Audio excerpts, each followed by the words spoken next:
Assalamualaikum warahmatullahi wabarakatuh. Perkenalkan, kami dari kelompok 4. Nah, di sini kami akan menjelaskan hasil diskusi kami tentang analisis perilaku konsumen.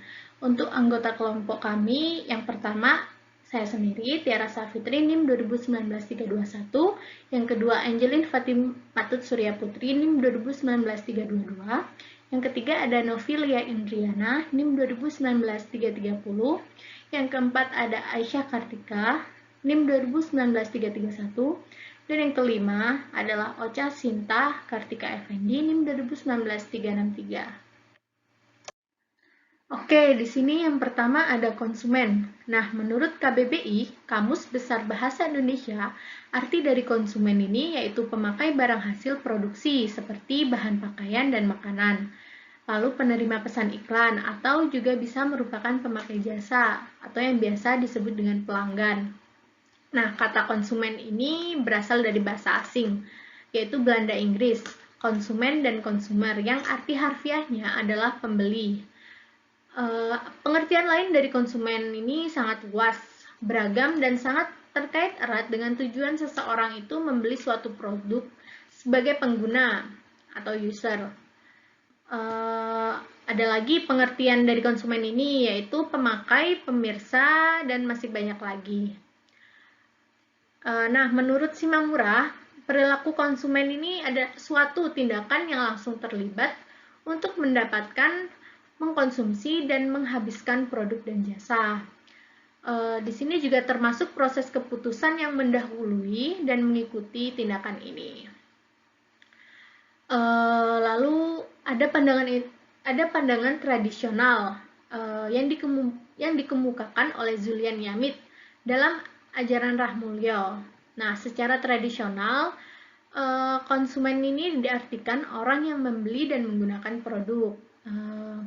Pandangan tradisional ini itu menyimpulkan jika konsumen adalah orang yang berinteraksi dengan perusahaan sebelum proses produksi selesai.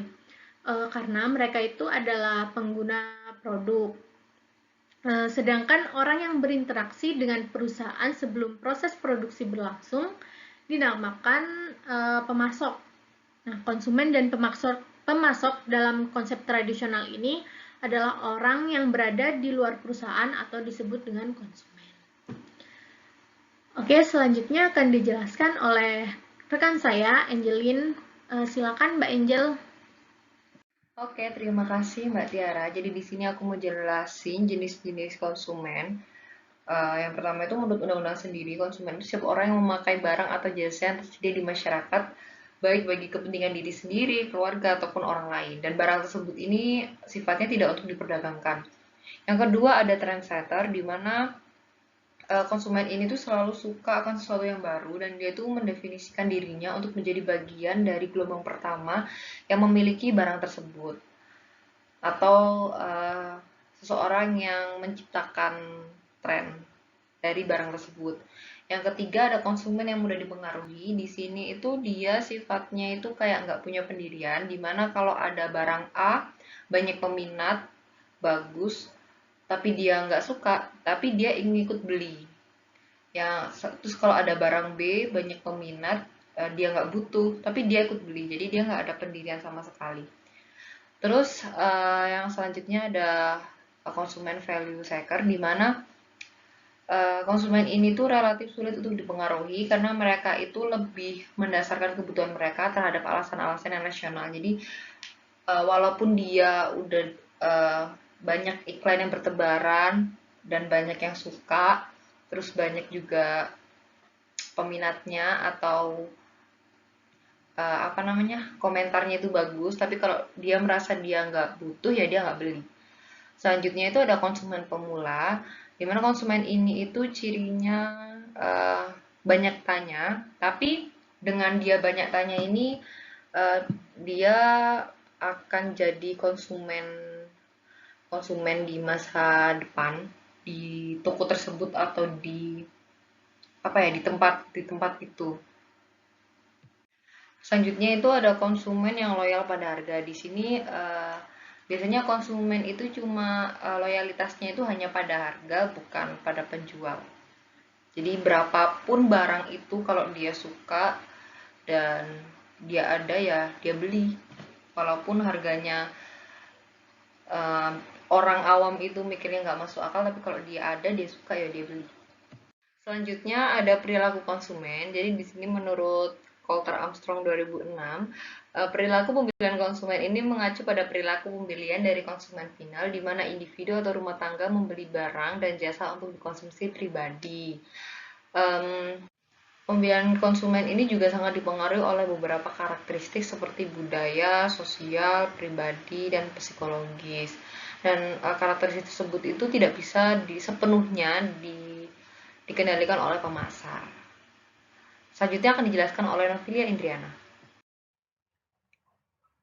Selanjutnya, saya akan menjelaskan mengenai faktor yang mempengaruhi perilaku konsumen yang ditinjau dari faktor eksternal dan faktor internal.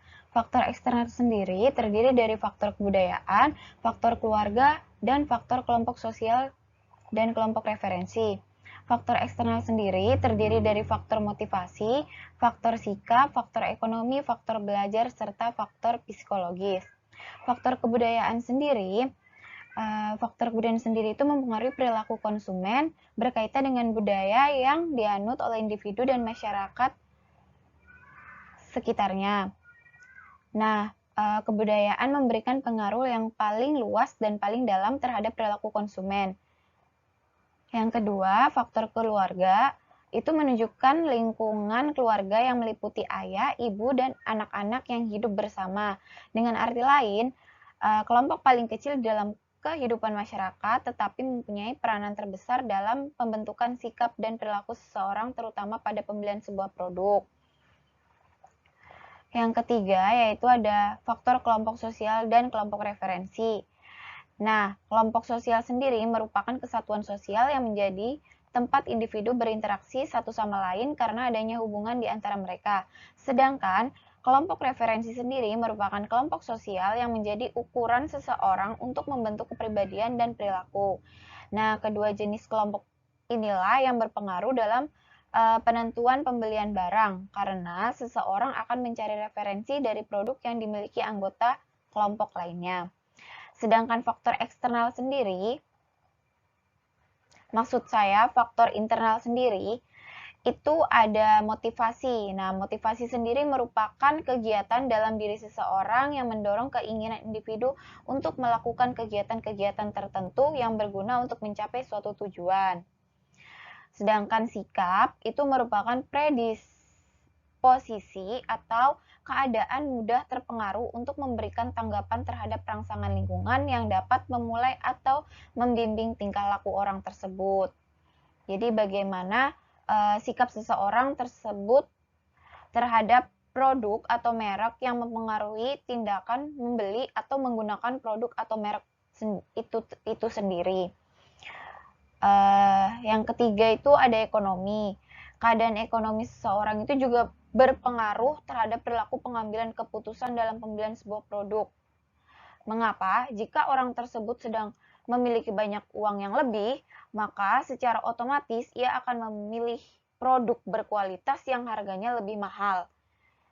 Jika sedang tidak memiliki uang, konsumen sendiri akan memilih produk yang harganya cenderung lebih murah atau bahkan mencari produk yang berdiskon. Faktor ekonomi inilah yang berpengaruh terhadap gaya hidup dari konsumen itu sendiri. Yang keempat itu belajar. Belajar itu sendiri merupakan suatu proses yang dilakukan seseorang untuk mendapatkan pengetahuan dari pengalaman kegiatan pembelian dan konsumsi di masa lalu yang akan diterapkan di masa yang akan datang.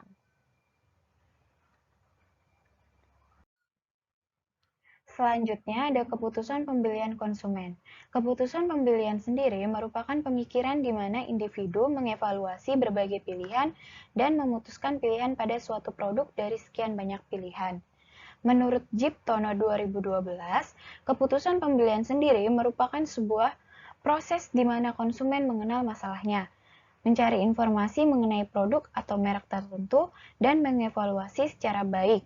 Masing-masing alternatif tersebut dapat memecahkan masalahnya, yang kemudian mengarah kepada keputusan pembelian itu sendiri. Selanjutnya, saya akan menjelaskan mengenai faktor-faktor yang mempengaruhi keputusan pembelian. Faktor-faktor yang mempengaruhi keputusan pembelian pelanggan adalah suatu ikatan emosional yang terjalin antara pelanggan itu sendiri dengan produsen.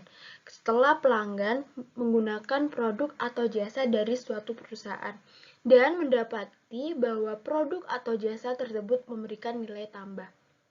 Dan selanjutnya adalah dimensi nilai. Di sini terdapat 4 dimensi nilai. Yang pertama adalah nilai emosional, yang kedua adalah nilai sosial, yang ketiga adalah nilai kualitas, dan yang keempat adalah nilai fungsional. Yang pertama, nilai emosional. Di sini adalah suatu perasaan atau afektif atau emosi positif yang ditimbulkan konsumen dari mengkonsumsi sebuah produk atau menggunakan sebuah jasa. Dan yang kedua adalah nilai sosial. Di sini yang didapat dari kemampuan produk untuk meningkatkan konsep diri sosial konsumen.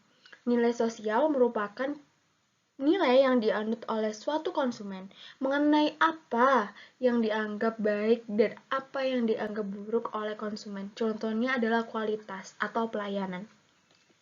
Selanjutnya adalah nilai kualitas yang didapat dari produk karena reduksi biaya jangka pendek atau biaya jangka panjang. Dan yang terakhir adalah nilai fungsional. Adalah nilai yang diperoleh dari atribut produk yang memberikan kegunaan atau utility fungsional kepada konsumen. Nilai ini berkaitan langsung dengan fungsi yang adalah fungsional kepada konsumen. Nilai ini berkaitan langsung dengan fungsi yang diberikan oleh produk atau layanan kepada konsumen itu sendiri. Selanjutnya, saya akan menjelaskan mengenai tahap-tahap proses pengambilan keputusan. Terdapat 5 tahap-tahap proses pengambilan keputusan pembelian. Yang pertama adalah pengenalan kebutuhan, yang kedua adalah pencairan informasi, yang ketiga adalah evaluasi alternatif, yang keempat adalah keputusan pembelian, dan yang terakhir adalah perilaku pasca pembelian. Menurut Kotler dan Armstrong 2012, konsumen akan melalui 5 tahap dalam pengambilan keputusan pembelian yang sudah saya jelaskan tadi. Yang pertama adalah pengenalan kebutuhan, merupakan suatu tahap pertama proses keputusan pembelian, di mana konsumen menyadari suatu masalah atau kebutuhan. Yang kedua adalah pencarian informasi. Di sini, konsumen melakukan pencarian informasi dalam suatu produk, apakah produk tersebut worth it untuk dibeli atau tidak. Yang ketiga adalah evaluasi alternatif, merupakan suatu tahap proses keputusan pembelian di mana konsumen menggunakan informasi yang telah diperolehnya untuk mengevaluasi merek alternatif dalam suatu kelompok pilihan atau alternatif yang lain. Yang keempat adalah keputusan pembelian konsumen, merupakan keputusan pembelian tentang merek mana atau barang mana yang paling disukai atau diminati, atau barang tersebut lebih banyak kelebihannya. Dan yang terakhir adalah perilaku pasca pembelian, merupakan suatu tahap proses keputusan pembelian di mana konsumen tersebut mengambil tindakan selanjutnya, apakah mereka melakukan pembelian atau tidak, berdasarkan kepuasan atau ketidakpuasan mereka, dan berdasarkan evaluasi atau pengetahuan produk mereka. Dan slide selanjutnya akan dijelaskan oleh teman saya Ocha Sinta Kartika Effendi.